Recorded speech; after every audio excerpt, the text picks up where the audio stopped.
Well, synopsis-wise, it's pretty much about a Tommy that's just graduated college after 7 years. 7 years, yeah, and he's just a pothead drinker with his rugby buddies that just graduated, and he goes back to his dad's auto parts shop, and his father in the beginning of the movie passes away, and he has to go on his road trip, his sales road trip, to sell new brake pads for their new division of their factory to keep it open.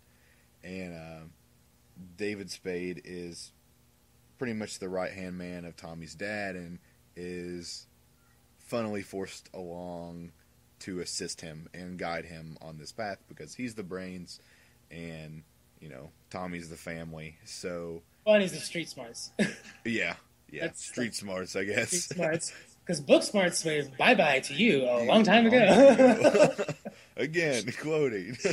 So it's just, the push of the completely idiotic and the too smart for their own good. Yeah. With sarcasm just Absolutely. pushed together.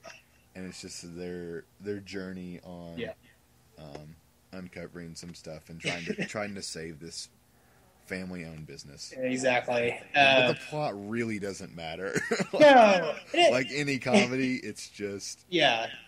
Like any 90s comedy, it's just things that move the story forward to get to more jokes. But in a good way. So, I mean, if anyone's ever looking for a good, funny movie to watch with friends, this is a great thing to put on. Absolutely. I watch this movie all the time. And I'm sure we will watch it 100 times more every time we hang out. Yep. I was watching it to kind of see if I could get some more insight on it before we podcast. I've watched it like 3 times. I was like, I don't need to watch this. I've got it memorized. Yeah.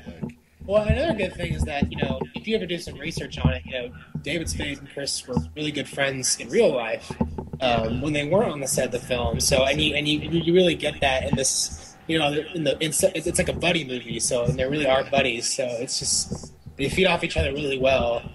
And it's really hard to find those duos, I think, in comedy films. I think sometimes it's really forced. Like Arnold Schwarzenegger and Danny DeVito and twins. Like comparing this to like Harold and Kumar. Then Kumar and Harold just don't stand a chance to me. No. It's not that they're fake. It's just I mean, the whole movie I don't like compared to Tommy Boy. Sure, yeah. It's gruesome and just. It's too graphic and it's too sex-based. Sure, yeah, it's a stoner comedy. Yeah. But not like in a Cheech and Chong way. Like I don't know. Tommy's a stoner. Yeah. Well, we like the classics. The nitrous gas instead of pot's just different. That's from Black Sheep. That's Black Sheep. That's Black Sheep, my friend. That's another good film, too. Yeah. If you want another Chris Farley and David Spade film, Black Sheep is another good one. Not as good as Tommy Boy, I don't think.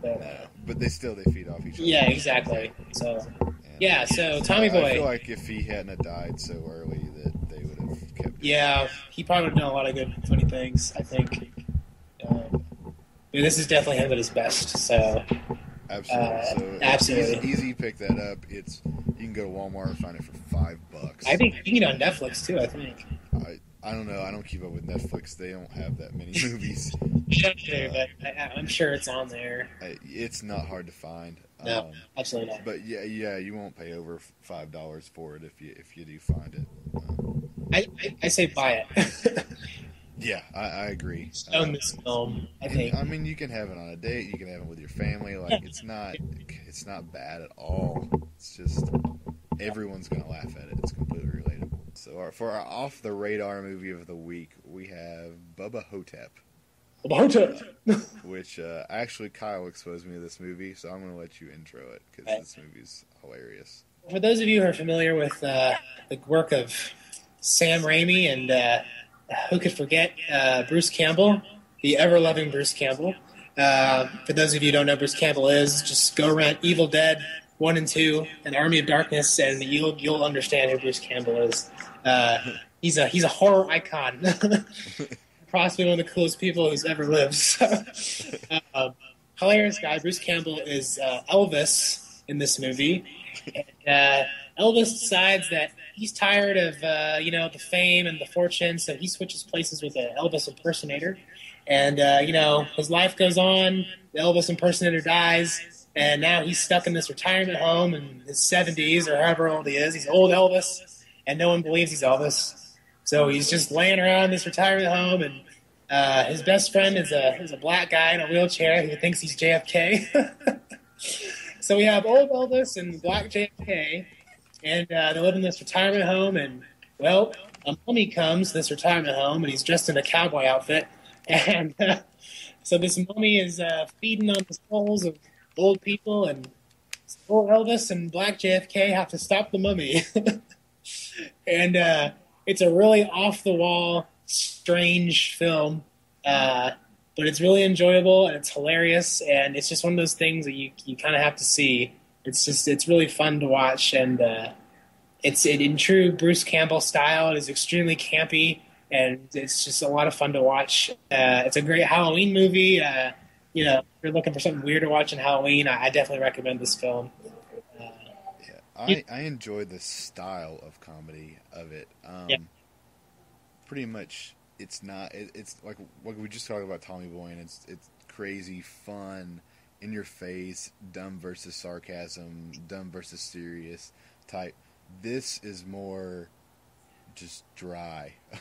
Yeah. Like no one in the movie will ever laugh, but you will. Yeah. Like it's dry. The whole thing is, and the jokes in it are just wacky, and they're just you'll never see a joke coming. Yeah. At all, because they're just, I don't know, they're just so.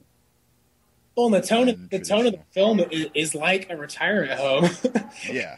It's just like you're just like, is this movie gonna do something? And then there's something funny happens. Like, oh, that was funny. Yeah. It's set up in a really slow way. Yeah. And there's some points where you're just like, gosh, this is slow, and then it's like, boom, ha ha, and then you're laughing, and then it goes back to slow, and then you're laughing again, and yeah, But I mean, it's funny. It's JFK and Elvis together.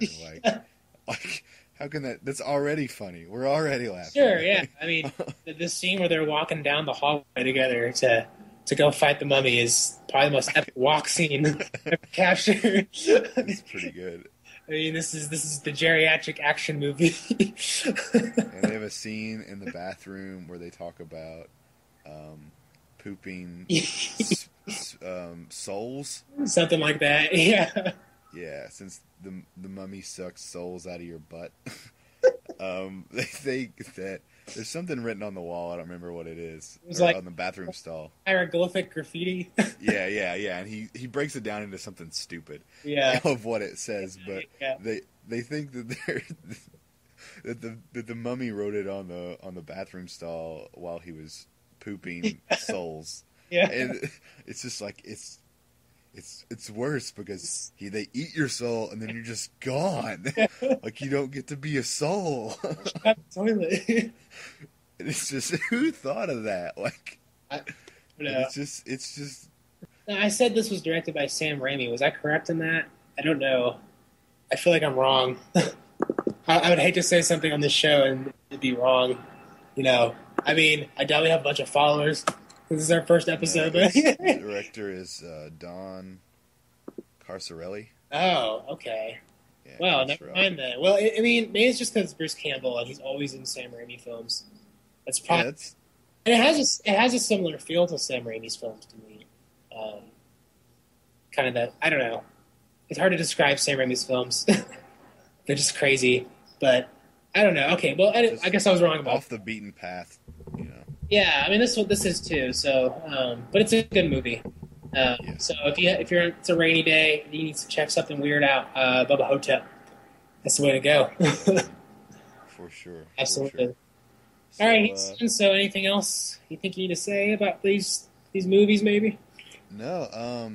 We'll be posting this on YouTube, and so like, subscribe, comment. Let us know. The way to contact me is through Facebook /HoodyDeGreat, HUDYDAGREAT, or just search Houston Whitehead on Facebook. You can get me at Twitter at Inferno Hootie, Inferno Hudy. Inferno Hit me up. movie. Yeah, it's Magic the Gathering reference. Okay. But you can hit me up there. Don't be afraid to give me ideas for movies you want to hear about or want us to review on any of the 3 categories. Things I think we need to improve on, or things we need to include. Improvements, which you did or didn't like, and we'll shift and form this cookie cutter this formula out nice and simple. But we'll definitely structure it a little bit better as we go along, I think. Yeah, we're just gonna kind of see where the follow is. Yeah, exactly. What you guys like and genres that you guys like, we can push toward that. Sure. And also enlightening us to new movies will also be amazing too, because there's a lot out there that we haven't seen. Absolutely, man. So, how do we contact you, Kyle, if you want to be contacted? Oh, ditto for me. Facebook. You can just look up Kyle Patterson. That's my Facebook group, and we should probably just start a Facebook group for this channel, for this show. That way, we're not getting a bunch of friends that we don't care about. Well, we'll start a Real Talk, REEL Talk. Yep. We'll do facebook.com/Real Talk. Sure. Like us, and we'll post some YouTube links on there and get your feedback. And if you want to contact us personally, it's not a bad idea. You can message us, whatever.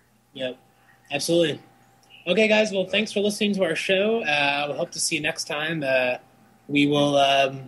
We'll have 3 more movies for absolutely you. 3 more movies next time. So we'll see you next time. My name is Kyle Patterson. And Houston Whitehead. This has been Real Talk. Deuces.